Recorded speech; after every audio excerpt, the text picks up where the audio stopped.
ઊંચી મોંઘવારીમાં તમે નાણાકીય આયોજન કેવી રીતે કરી શકો છો અને સાથે બચત અને ખર્ચ પર કેવી રીતે કાબુ મેળવી શકો છો અને એની સાથે જ તમારી કમાણીની કમ્પ્લીટ ફાઇનાન્શિયલ પ્લાનિંગ માટે અમે તમને આપીશું તમામ વિકલ્પો માત્ર આ શોમાં, જેનું નામ છે મની મેનેજર. નમસ્કાર, સ્વાગત છે તમારું. હું હેલી તમારું સ્વાગત કરું છું અને આજના કાર્યક્રમમાં આજે આપણે નજર કરીશું વેલ્થ પ્રોટેક્શન કેવી રીતે કરી શકાય, કન્ટિન્જન્સી ફંડ તરીકે કેટલી રકમ રાખવી જોઈએ અને એની સાથે હેલ્થ ઇન્સ્યોરન્સ કેટલું જરૂરી છે. ત્યારે જ વાત કરીશું લાઈફ પોલિસી લેતા સમયે કઈ બાબતોનું ધ્યાન રાખવું જોઈએ. આ બધી જ વાતચીત કરવા માટે અત્યારે આપણી સાથે સ્ટુડિયોમાં હાજર છે certified financial planner Gaurav Mashruwala. ગૌરવજી, વેલકમ ટુ ધ શો. અને પહેલાં જ એ પૂછવા માંગીશ તમને કે ઘણી વખત આપણને એવી પરિસ્થિતિ જોવા મળતી હોય છે જેમાં કોઈ વ્યક્તિએ તેના પરિવારે સંપત્તિ એકઠી કરી હોય પરંતુ એ નિર્ધારિત સમય કારણે ગુમાવી બેસતા હોય છે, તો સંપત્તિનું રક્ષણ કરવા શું કરવું જોઈએ? આ બહુ જરૂરી છે, કારણ કે મોટાભાગના દાખલાઓ એવા જ જોવામાં આવ્યા છે કે જેવી એકવાર કમાણી ચાલુ થાય તો જ્યારે પણ આપણી કમાણીમાં વૃદ્ધિ થાય એટલે આપણે ઇન્વેસ્ટમેન્ટ તરફ ધ્યાન આપીએ છીએ. ઇન્વેસ્ટમેન્ટ તરફ ધ્યાન આપવું જરૂરી છે, આપણી સંપત્તિની વૃદ્ધિ થાય એ પણ જરૂરી છે, પણ એ જે સંપત્તિ છે એને રક્ષણ આપવું, કોઈ પણ પ્રકારની આફત આવી પડે, જેમ કે કોઈ કુદરતી આફત આવી પડે અથવા ઘરમાં કોઈ માંદગી સાજગી આવી પડે કે કોઈ કમાનાર વ્યક્તિનું મૃત્યુ થયું કે એવું કંઈ પણ થયું, તો આપણે જે સંપત્તિ ઊભી કરી છે એનું ધોવાણ ન થાય પણ એનું રક્ષણ પણ, તો આપણે છતાંય આપણે એ કુદરતી આફતો કે બીજી કોઈ બી આફતો સામે એક નાણાકીય લોસ બેર કરી શકીએ. એને માટે વેલ્થ પ્રોટેક્શનની જરૂર છે. એને માટે થોડો કન્ટિન્જન્સી ફંડ હોવો જોઈએ, હેલ્થ ઇન્સ્યોરન્સ હોવો જોઈએ અને જીવન વીમો પણ હોવો જોઈએ. એટલે વેલ્થને પ્રોટેક્ટ કરવા માટે જે સંપત્તિ આપણે ઊભી કરી છે એની સામે એક કવચ કઈ રીતે ઊભું કરવું, એ કવચમાં 3 પાસા: કન્ટિન્જન્સી ફંડ, હેલ્થ અને લાઈફ ઇન્સ્યોરન્સ. એ ત્રણેય જરૂરી હોય તો જ્યારે પણ તકલીફ આવે ત્યારે આપણે એની સામે બરાબર ઝીંક ઝીલી શકીએ. આ વેલ્થ પ્રોટેક્શન અહીંયા તમે વાત કરી તો વેલ્થ પ્રોટેક્શન કેવી રીતે કરી શકાય છે? એમાં પહેલું પગલું આવે કન્ટિન્જન્સી ફંડ. આ કન્ટિન્જન્સી ફંડ એટલે એવી પરિસ્થિતિઓ માટે જેમાં કોઈ ફોર્મલ લાઈફ ઇન્સ્યોરન્સ અવેલેબલ નથી. દાખલા તરીકે કોઈક કારણસર આપણો ઇન્કમ લોસ થયો, તમે નોકરી કરતા હો અને તમને નોકરીમાંથી તમને કદાચ કોઈક કારણસર તમારે રાજીનામું આપવું પડે અથવા તમારે જોબ લોસ થાય અથવા ઇન્કમ લોસ થાય, એ પછી તમારા પોતાના પરફોર્મન્સને કારણે હોય કે ઇકોનોમિક પરિસ્થિતિને કારણે હોય કે જે બી હોય, તો એની સામે કોઈ જ વીમો નથી. અથવા ક્યારેક કોઈ કુદરતી આફત આવી પડે અથવા કોઈક આતંકવાદી હુમલા હોય કે એવી કોઈ પરિસ્થિતિ હોય, ભૂકંપ હોય, પૂર હોય, એવી કોઈ પણ પરિસ્થિતિ હોય જેને કારણે તમારે એક જગ્યાએથી બીજી જગ્યાએ સ્થળાંતર કરવું પડે. આ સ્થળાંતર ટેમ્પરરી હોઈ શકે કે પરમનન્ટ હોઈ શકે. જ્યારે આવી પરિસ્થિતિ સર્જાય ત્યારે એની માટે ખાસ એવા સરસ વીમાની સગવડ નથી, જોગવાઈ નથી કે જેથી આપણને જે બી ખર્ચા થાય એ આપણને એમાંથી મળી રહે. એટલે જ એક કન્ટિન્જન્સી ફંડ હોવું જોઈએ, એક ઇમરજન્સીના પૈસા કે જ્યારે આવી કોઈ કુદરતી આફત કે ઇન્કમ લોસ થાય અને જે વીમાથી ભરપાઈ ન થઈ શકે એને માટે કન્ટિન્જન્સી ફંડ હોવું જરૂરી છે. જેને ત્યાં જ કન્ટિન્જન્સી ફંડ તરીકે કેટલી રકમ બાજુમાં રાખવી જોઈએ? હવે આ દરેક કુટુંબની પરિસ્થિતિ પર નિર્ભર છે, એનો કોઈ એક સ્ટાન્ડર્ડ રૂલ નથી, પણ લગભગ અમે લોકો ફાઇનાન્શિયલ પ્લાનર્સ એવું રેકમેન્ડ કરીએ કે આપણો જે માસિક ખર્ચો હોય એને ગુણ્યા 3, લગભગ 3 મહિના એટલે કે 90 દિવસ જેટલી આપણી માસિક જરૂરિયાત જે છે એના એટલું કન્ટિન્જન્સી ફંડ હોવું જોઈએ. હવે જો કોઈક રિટાયર્ડ વ્યક્તિ હોય તો એ થોડું વધારે પણ રાખી શકે, અથવા કોઈક વ્યક્તિઓ એવી હોય કે જેની જે કમાણી હોય એ સ્થિર ન હોય, એટલે દર મહિને ફિક્સ્ડ અમાઉન્ટ ના આવતી હોય, જેમ કે મોડેલ્સ હોય કે જે લોકો મર્ચન્ટ નેવીમાં હોય કે ઘણા બધા લોકો આપણે સ્પોર્ટ્સમાં હોય, એ લોકોની ફિક્સ્ડ ઇન્કમ ના હોય, એ લોકોની ઇન્કમમાં બહુ જ ચઢાવ ઉતાર આવતા હોય, તો એ લોકોએ વધારે રાખવી જોઈએ. પણ નહીતર નોર્મલ સર્કમસ્ટન્સીસમાં લગભગ 90 દિવસ જેટલો કન્ટિન્જન્સી ફંડ હોવો જોઈએ. આમાં લગભગ 10 થી 15 દિવસ જેટલા પૈસા રોકડા ઘરમાં રાખવા, કારણ કે ઘણીવાર એવી પરિસ્થિતિ બી જોવામાં આવી છે કે બેંકમાં પૂરતા પૈસા હોય, ઇન્વેસ્ટમેન્ટ પૂરતું હોય, પણ ઘરમાં રોકડા પૈસા ના હોય ને એટલે તકલીફ પડે. જેમ કે થોડા વર્ષો પહેલાં મુંબઈમાં 26 જુલાઈનો એક પ્રસંગ બનેલો, પુષ્કળ વરસાદ પડેલો, પૂર આવેલા, ત્યારે જે લોકો પાસે પૈસા રોકડા હતા એ લોકો બીજે દિવસે પોતાની જીવન નિર્વાહની વસ્તુ એમ કે શાકભાજી છે કે દૂધ છે બધું ખરીદી શક્યા. પણ જે લોકો બેંક પર ડિપેન્ડન્ટ હતા, હવે બેંકના એટીએમ્સ પાણી અંદર ડૂબી ગયા હતા, ફોન લાઇન્સ ચાલતી નહોતી, ઇલેક્ટ્રિસિટી હતી નહીં, તો એવા સંજોગોમાં એટીએમ્સ બી નહોતા અને બેંકે જઈ શકાયું હતું જ નહીં. એટલે થોડીક રોકડ રકમ રાખવી અને બાકીની savings bank link to fixed deposit. જી, એટલે અહીંયા બજેટિંગ કેટલું ઇમ્પોર્ટન્ટ હોઈ શકે કન્ટિન્જન્સી ફંડ બનાવવા માટે? બહુ જ જરૂરી છે, કારણ કે જો બજેટ નહીં બનાવો તો એને ગુણ્યા 3 એટલે કે 3 મહિના કેટલા થાય આપણને ખબર નહીં પડે અને તમને અમુક તકલીફો કહો. અને આ અમે લોકો રિયલ લાઈફમાં એક પ્લાનર તરીકે જોઈએ છે. ઘણી બધી વાર લોકોના સેવિંગ્સ ખાતામાં 6 મહિના 8 મહિના વર્ષ જેટલા પૈસા પડ્યા રહ્યા હોય છે. એ લોકોને મનમાં એક ડર હોય છે કે ક્યારે કોઈક ઇમરજન્સી આવશે તો. હવે આટલા બધા પૈસા જ્યારે બેંકમાં પડ્યા રહ્યા હોય તો એનો અર્થ એવો કે તમારી મહેનતની કમાણી તમારે માટે યોગ્ય વળતર આપતી નથી. એની સામે એવું પણ જોવામાં આવ્યું છે કે લોકો પાસે પૂરતો કન્ટેન્જન્સી ફંડ ના હોય, એગ્રેસિવલી ઇન્વેસ્ટ કરતા હોય, એટલે માંડ 15 કે 20 દિવસના ખર્ચા જેટલું જ ફંડ હોય. હવે આવા સંજોગોમાં જો કોઈ તકલીફ આવી પડે તો તમારે ક્યાં તો કોઈ પાસે હાથ લાંબો કરવો પડે અથવા તમારા સારા ઇન્વેસ્ટમેન્ટ્સને લિક્વિડેટ કરવા પડે. એટલે આ બંને પરિસ્થિતિ બહુ સારી નથી, આપણે માટે લાભદાયક નથી. એટલે લગભગ 3 મહિના જેટલું કન્ટેન્જન્સી ફંડ હોય તો એ ઉત્તમ છે. જી ગૌરવજીને કન્ટેન્જન્સી ફંડ અને ઇન્સ્યોરન્સ આ બંને સેવિંગ તરીકે સામે આવી શકે છે એક માણસ માટે. તો ત્યારે જે કન્ટેન્જન્સી ફંડ અને ઇન્સ્યોરન્સમાં શું ફરક છે અમારા દર્શકોને જણાવો. પહેલી વસ્તુ એ કે ઇન્સ્યોરન્સને એક સેવિંગ્સ તરીકે નહીં પણ એક ઇમરજન્સી તરીકે, એક કવચ તરીકે ક્યારેક કોઈ તકલીફ આવી પડે તો એને માટે આપણે આગળ બી જો સમય હશે તો વિસ્તારથી ચર્ચા કરીશું.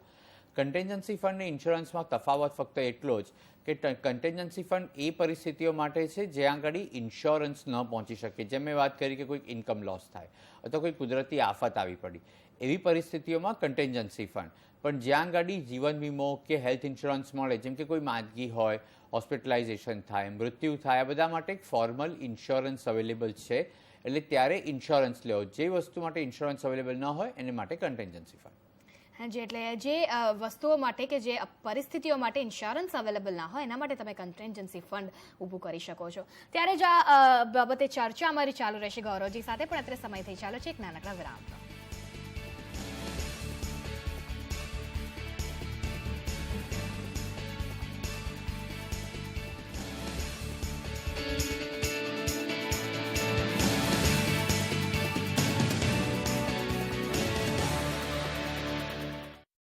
નમસ્કાર, મને મેનેજરમાં આપનું ફરી એકવાર સ્વાગત છે. અને ત્યારે જ અત્યારે અમારી સાથે એઝ અ ગેસ્ટ હાજર છે ગૌરવ મશરૂવાલા. ગૌરવજી અહીંયા કન્ટેન્જન્સી ફંડ વિશે વાત કરી રહ્યા હતા, ત્યારે જ અત્યારે એક બાબત મારે એ પૂછવી છે, અને દર્શકોના પણ એક સવાલ અમારી પાસે આવ્યો છે કે કન્ટેન્જન્સી ફંડ કયા કયા પ્રકારમાં આપણે રાખી શકીએ. જેમ કે એક તમે કહ્યું તો રોકડ એક પ્રકાર છે જેમાં આપણે ઘરમાં રાખી શકીએ, એવા બીજા કયા પ્રકાર છે જેમાં કન્ટેન્જન્સી ફંડ આપણા ઘરમાં રાખી શકાય? એકવાર થોડી રોકડ રકમ રાખી મૂકી ઘરમાં, કે જેમ કહ્યું એમ અઠવાડિયાથી 15 દિવસના ખર્ચા જેટલી રોકડ રકમ મૂકી દીધી હોય, ત્યાર પછીના પૈસા છે એ સેવિંગ્સ ખાતામાં. અને સેવિંગ્સ ખાતાને હવે બેંકોમાં એ વિકલ્પ પણ અવેલેબલ છે કે savings account link to fix deposit. એટલે પૈસા ફિક્સ ડિપોઝિટમાં પડ્યા રહે, પણ જ્યારે આપણને પૈસાની જરૂર પડે ત્યારે આપણે ચેકથી કે એટીએમ કાર્ડથી વિડ્રો કરી શકીએ. એટલે 15 દિવસ પછીનું જે પ્રાવધાન છે, 15 દિવસ પછીના જે ઉપરના પૈસા છે, જે વધારે પૈસા છે, જે લગભગ 2.5 થી 3 મહિના જેટલા, એ સેવિંગ્સ ખાતામાં લિંક ટુ ફિક્સ ડિપોઝિટ. હવે જો તમારી રકમ બહુ જ મોટી બનતી હોય, ઘણી બધી વાર એવું જોવામાં આવ્યું છે કે મોટો ઈએમઆઈ હોય, ત્યારે આપણે કન્ટેન્જન્સી ફંડ વધારે રાખવું પડે. હવે જો તમારી રકમ કન્ટેન્જન્સીની ₹1,00,000થી ઉપર જતી હોય તો લિક્વિડ મ્યુચ્યુઅલ ફંડ છે એમાં પણ રાખી શકાય. પણ ત્યારે જ એ વિકલ્પનો ઉપયોગ કરવો જ્યારે આપણા કન્ટેન્જન્સી ફંડની રકમ ઘણી મોટી હોય. બાકી કેશ એટ હોમ, રોકડ રકમ, અને બાકી savings bank, link to fix deposit, જ્યાં એટીએમની ફેસિલિટી હોય અને એટીએમ આપણા ઘરની નજીક હોય તો ઉત્તમ. જી, એટલે આ પ્રકારમાં તમે કન્ટેન્જન્સી ફંડ તમારું રાખી શકો છો. અને ત્યારે જે ઇન્સ્યોરન્સ વિશે વધુ અહીંયા ગૌરવજી વાત કરવા માંગીશ તો વેલ્થ પ્રોટેક્શન માટે હેલ્થ ઇન્સ્યોરન્સ કેટલું જરૂરી છે? બહુ જ જરૂરી છે. ઇનફેક્ટ ઘણી બધી વાર તો એવું જોવામાં આવ્યું છે કે લોકો પાસે લાઈફ ઇન્સ્યોરન્સ હોય, જીવન વીમો હોય, પણ હેલ્થ ઇન્સ્યોરન્સ ના હોય. હેલ્થ ઇન્સ્યોરન્સ કવર સૌથી પહેલું જરૂરી છે. જીવન વીમા લેતા પહેલાં પણ હેલ્થ ઇન્સ્યોરન્સ લેવો જરૂરી છે, કારણ કે ઘરમાં કોઈ પણ માંદગી આવી ત્યારે આપણે ખર્ચાની સામે નથી જોવું પડતું. ત્યારે આપણને એમ જ હોય છે કે હું એ માટે પૈસા ક્યાંથી લાવું અને કેવી રીતે ટ્રીટમેન્ટ કરું. એટલે ત્યારે જો આપણો હાથ ખેંચમાં હોય કે નાણાં ભીડ હોય તો તકલીફ પડે. એટલે સૌથી પહેલાં હેલ્થ ઇન્સ્યોરન્સ તરફ ધ્યાન આપવું, હેલ્થ કવર લેવું. દરેક હેલ્થ કવર માટે તમારા કુટુંબની કઈ માંદગીઓ છે, કઈ પરિસ્થિતિ છે, કુટુંબની કેટલી વ્યક્તિઓ છે, દરેક વ્યક્તિઓ માટે હેલ્થ ઇન્સ્યોરન્સ લેવો જરૂરી છે. ઇનફેક્ટ 91 દિવસ પછી નવા જન્મેલા બાળકને પણ હેલ્થ ઇન્સ્યોરન્સ કે હેલ્થ કવર મળે છે. એટલે જેવું બાળક 91 દિવસનું થાય ત્યારથી હેલ્થ ઇન્સ્યોરન્સ હોવો જોઈએ અને અંત સુધી હેલ્થ ઇન્સ્યોરન્સ રહેવો જોઈએ. હેલ્થ ઇન્સ્યોરન્સ બહુ જ જરૂરી છે. એટલે હેલ્થ ઇન્સ્યોરન્સ અહીંયા બહુ જ ખૂબ જ જરૂરી છે એક માણસ માટે. અને ત્યારે જોઈએ શું હેલ્થ કવર લેવું ઘણું જરૂરી છે જ્યારે કર્મચારી પોતે હેલ્થ કવર આપતો હોય? હવે જો તમે નોકરી કરતા હો અને તમને તમારા એમ્પ્લોયર જે છે એ તમને હેલ્થ ઇન્સ્યોરન્સ આપતા હોય તો ઉત્તમ, તમે એ હેલ્થ ઇન્સ્યોરન્સનો ફાયદો લઈ શકો.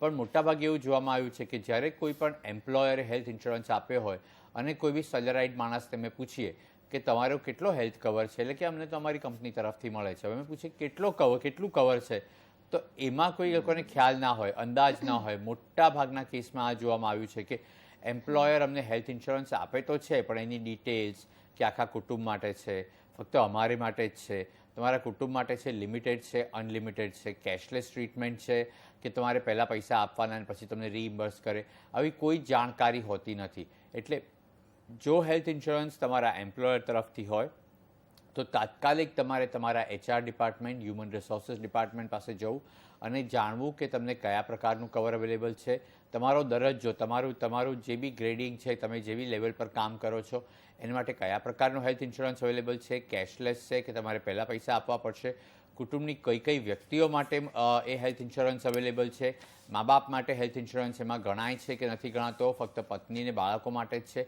અને કઈ માંદગીઓ એમાં આવરી લેવામાં આવે છે, આ બધી જાણકારી લેવી જરૂરી છે.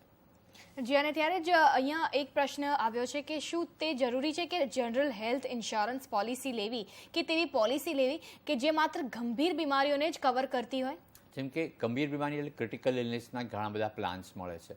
ઘણીવાર એવું જોવામાં આવ્યું છે કે લોકો ક્રિટિકલ ઇલનેસનો પ્લાન લઈ લે પછી બેઝિક હેલ્થ ઇન્સ્યોરન્સ ના હોય, પણ એવું નહીં કરવું. સૌથી પહેલાં બેઝિક હેલ્થ ઇન્સ્યોરન્સ લેવો અને પછી વધારે કવરેજ માટે જ ક્રિટિકલ હેલ્થ ઇન્સ્યોરન્સ લેવો. કારણ કે ઘણી બધી માંદગીઓ એવી હોય છે કે જે બેઝિક હોય છે, સ્ટાન્ડર્ડ, કોઈ નાની સર્જરી કરવાની હોય અને ત્યારે જ્યારે હોસ્પિટલમાં દાખલ થવું પડે, અત્યારે જ્યારે આપણા દવા દારૂના ખર્ચાઓ, હોસ્પિટલના ખર્ચાઓ આસમાને છે, ત્યારે આપણને એક હોસ્પિટલાઇઝેશન બી ઘણો મોટો આપણી સંપત્તિમાં કાણું પાડી શકે.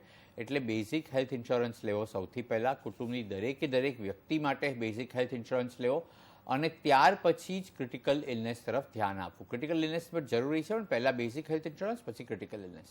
એટલે પહેલાં બેઝિક હેલ્થ ઇન્સ્યોરન્સ અને પછી ક્રિટિકલ હેલ્થ ઇન્સ્યોરન્સ તમે લઈ શકો છો. અને ત્યારે જ હું અહીં પૂછવા માંગીશ ગૌરવજી કે કેટલા હેલ્થ ઇન્સ્યોરન્સ તમે એક સાથે લઈ શકો છો અને એક માણસ કેટલા હેલ્થ ઇન્સ્યોરન્સ લઈ શકે છે? આમાં કોઈ રિસ્ટ્રિક્શન નથી કે તમે કેટલા હેલ્થ ઇન્સ્યોરન્સ લઈ શકો, પણ એક ધ્યાન એ રાખવું કે તમે જેટલા અલગ અલગ હેલ્થ ઇન્સ્યોરન્સ લેશો કે જેટલી અલગ અલગ કંપનીઓ પાસે લેશો, જ્યારે હોસ્પિટલાઇઝેશન આવશે ત્યારે તમારે એ બધી જ કંપનીઓ જોડે સમન્વય સાધવો પડશે. અને દાખલા તરીકે મારી પાસે 3 લાખનો હેલ્થ ઇન્સ્યોરન્સ એક કંપની પાસેથી હોય, બીજી કંપની પાસે 3 લાખનો હોય, ત્રીજી કંપની પાસે 3 લાખનો હોય અને જો મારો ક્લેમ 5 લાખનો થયો તો મારે ત્રણેય કંપની પાસે પ્રો રેટા બેઝિસ પર લેવું પડે અથવા બે કંપની પાસે. હવે મારા ઓરિજિનલ પેપર્સ મેં એક કંપનીમાં આપી દીધા તો એ કંપનીએ બીજી કંપની જોડે વાર્તાલાપ કરી, કમ્યુનિકેશન કરીને પછી બાકીના એડિશનલ પૈસા. એટલે તમે જેટલા વધારે હેલ્થ ઇન્સ્યોરન્સ લો, જેટલી વધારે કંપનીઓ પાસે લો, એટલી તમારે વધારે પેપરવર્ક કરવું પડશે. એટલે બને ત્યાં સુધી જો એક જ કંપની કે બે જ કંપનીમાંથી લઈ શકાય અથવા ટોપઅપ કરી શકાય કે એક કંપની એવું કહે કે પહેલાં 5 લાખ સુધીનું કવર હું આપું અને એવી ઘણી કંપનીઓ છે કે પહેલાં 5 લાખનું કવર નહીં આપે પણ ત્યાર પછીનું એની ઉપરનું કવર આપીશું. એવા કોઈ પ્લાન અલગ અલગ કંપનીઓ પાસે લો તો ઠીક છે, પણ નહીતર બને ત્યાં સુધી એક કંપની પાસે રહેવું એ વધારે યોગ્ય છે. અને અહીંયા ગૌરવજી પૂછવા માંગીશ કે શું ખાલી ગંભીર બીમારીઓ માટે જ હેલ્થ ઇન્સ્યોરન્સ એક મોટી રકમ આપતું હોય છે કે જે બેઝિક હેલ્થ ઇન્સ્યોરન્સ જેમ તમે જણાવ્યું હતું એ બેઝિક હેલ્થ ઇન્સ્યોરન્સ નાની બીમારીઓ માટે પણ કામનું છે? એકવાર હોસ્પિટલાઇઝેશન થાય એટલે તમને હેલ્થ ઇન્સ્યોરન્સની જરૂર પડવાની જ છે. સિવાય કે તમારા એમ્પ્લોયર આપતા હોય. એમ્પ્લોયર ઘણી બધી કેસમાં તમારા રૂટીન ખર્ચાઓ હેલ્થના બી રીઇમ્બર્સ કરતા હોય છે. બાકી તમે એક દિવસ બી હોસ્પિટલમાં જાઓ, આજની તારીખમાં તમે એક દિવસ પણ હોસ્પિટલમાં જાઓ અને કોઈક શહેરમાં હો તો સીધું તમારું બિલ 25, 30, 35 હજારનું થઈ જ જતું હોય છે. હવે આવા સંજોગોમાં તમારે હેલ્થ ઇન્સ્યોરન્સ લેવો જોઈએ અને રેગ્યુલર બીમારી માટે પણ હોવો જોઈએ. કારણ કે એક દિવસ કે 2 દિવસ આપણે હોસ્પિટલમાં દાખલ થઈએ ત્યારે કોઈ ક્રિટિકલ ઇલનેસ ન હોય પણ તો બી આપણને 35 થી 50 હજારનો ખર્ચો તો લાગુ પડી જ જતો હોય છે. એટલે અહીંયા બેઝિક હેલ્થ ઇન્સ્યોરન્સ લેવો ઇનિશિયલ ફેઝ માટે ઘણો જ જરૂરી છે અને ત્યારે જ હેલ્થ ઇન્સ્યોરન્સ લેવો પણ ઘણો જરૂરી છે. અને ત્યારે જ આ બાબત પર અમારી ચર્ચા ગૌરવજી સાથે ચાલુ રહેશે પણ અત્યારે સમય થઈ ચાલ્યો છે એક નાનકડા વિરામનો.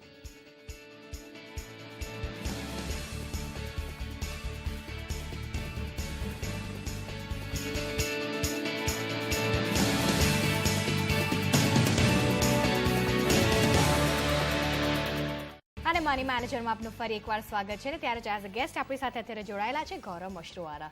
ગૌરવજી, આપણે હેલ્થ ઇન્સ્યોરન્સની વાત કરી, પણ અહીંયા મેં જોયું છે કે મોટા ભાગના ભારતીયો લાઈફ ઇન્સ્યોરન્સ લઈને શંકામાં હોય છે. તો હવે લાઈફ ઇન્સ્યોરન્સ વિશે અમને વધુ જાણકારી આપશો. લાઈફ ઇન્સ્યોરન્સ છે ને મોટા ભાગના લોકો ક્યાં તો ટેક્સ બચાવવા માટે લેતા હોય છે, અથવા કુટુંબમાં કે મિત્રમાં કે આસપાસના પાડોશીઓમાં કોઈક વ્યક્તિ લાઈફ ઇન્સ્યોરન્સ એજન્ટ થઈ એટલે એનું ટાર્ગેટ પૂરું કરવા માટે લેતા હોય છે. મોટાભાગના લાઈફ ઇન્સ્યોરન્સ પોલિસીઝ મોટાભાગની ફેબ્રુઆરી માર્ચમાં વેચાતી હોય છે. ઇનફેક્ટ અમે લોકો જોકમાં કહીએ છીએ કે મોટાભાગના ભારતીયો ફેબ્રુઆરી માર્ચમાં ગુજરી જાય, કારણ કે ત્યારે જ મેક્સિમમ લાઈફ ઇન્સ્યોરન્સ વેચાતો હોય છે. પણ લાઈફ ઇન્સ્યોરન્સ એ વ્યક્તિઓ માટે હોવું જોઈએ જેના મૃત્યુથી કુટુંબને નાણાકીય નુકસાન થાય. એટલે જે કમાનારી વ્યક્તિ હોય એના મૃત્યુથી કુટુંબને નાણાકીય નુકસાન થાય. કોઈ પણ મૃત્યુથી બે પ્રકારના નુકસાન થઈ શકે, એક નાણાકીય નુકસાન અને બીજો ઇમોશનલ લોસ હોય. હવે ઇમોશનલ લોસ સામે કોઈ જ પ્રકારની ભરપાઈ શક્ય નથી, પણ નાણાકીય નુકસાન જેના મૃત્યુ થતું હોય, જે વ્યક્તિઓ કમાતી હોય, એ દરેક વ્યક્તિને માટે લાઈફ કવર કે લાઈફ ઇન્સ્યોરન્સ હોવું જરૂરી છે, જેથી એના મૃત્યુથી જે બી નુકસાન થયું એ પૈસા લાઈફ ઇન્સ્યોરન્સ આપણને આપે અને એનાથી બાકીના જે કુટુંબીજનો છે એ લોકોના આગળના જીવનના ધ્યેય છે એ પૂરા થઈ શકે.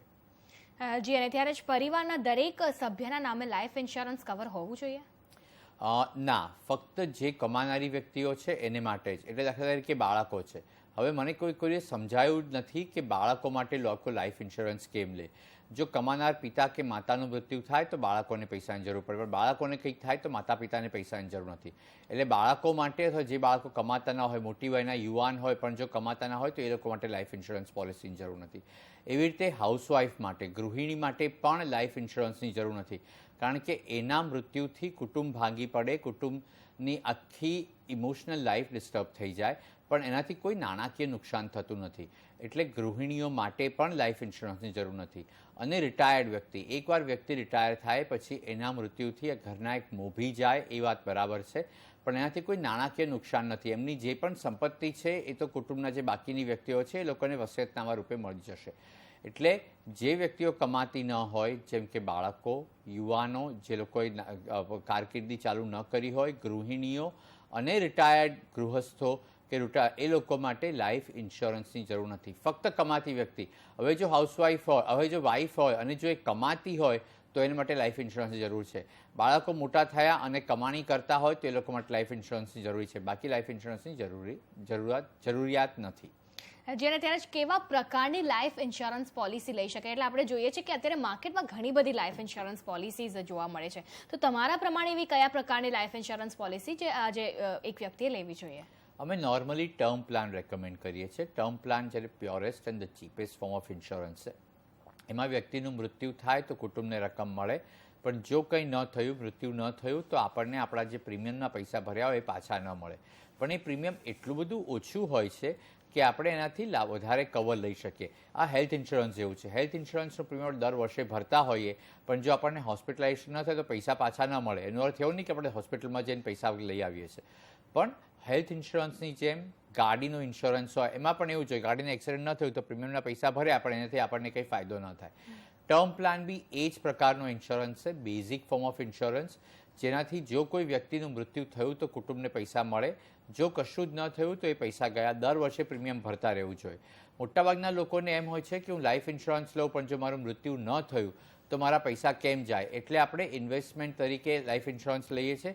એમાં તકલીફ એ જ થાય છે કે ઇન્વેસ્ટમેન્ટ કોમ્પોનન્ટ એટલો બધો વધારે પડતો હોય છે અને એમાં બી કમિશન્સ ઇન્સ્યોરન્સ એજન્ટના એટલા વધારે હોય છે કે સારું વળતર મળતું નથી. અને કારણ કે પ્રીમિયમ ઊંચું હોય છે એટલે આપણને પૂરતું કવચ પણ નથી મળતું, પૂરતું કવર પણ નથી મળતું. એટલે investment oriented life insurance policy ન લેતા ટર્મ પ્લાન્સ લેવા યોગ્ય છે. જી, અને ત્યારે જ અહીંયા લાઈફ ઇન્સ્યોરન્સ પોલિસીના વિશે જ વાત કરી રહ્યા છે, તો જે તમે કહ્યું કે બાળકોને વૃદ્ધ જે વયના લોકો છે એમના માટે લાઈફ ઇન્સ્યોરન્સ પોલિસી જરૂર નથી, પણ ત્યારે જ તો માર્કેટ અત્યારે એવા પોલિસીઝનું કેમ પ્રચાર કરી રહ્યું છે કે એવી પોલિસીઝ લોકો કેમ લઈ રહ્યા છે? લોકો લઈ રહ્યા છે કારણ કે ઇમોશનલી એ લોકોને બ્લેકમેલ તો શબ્દ સાચો નથી, પણ એ લોકોને એમ થાય છે કે અમે લઈ લઈએ. અને એ ઉપરાંત એ લોકો મુખ્યત્વે લાઈફ ઇન્સ્યોરન્સને એક ઇન્વેસ્ટમેન્ટની દ્રષ્ટિએ જુએ છે અને ઘણા બધા લોકો ટેક્સ સેવિંગની દ્રષ્ટિએ જુએ છે.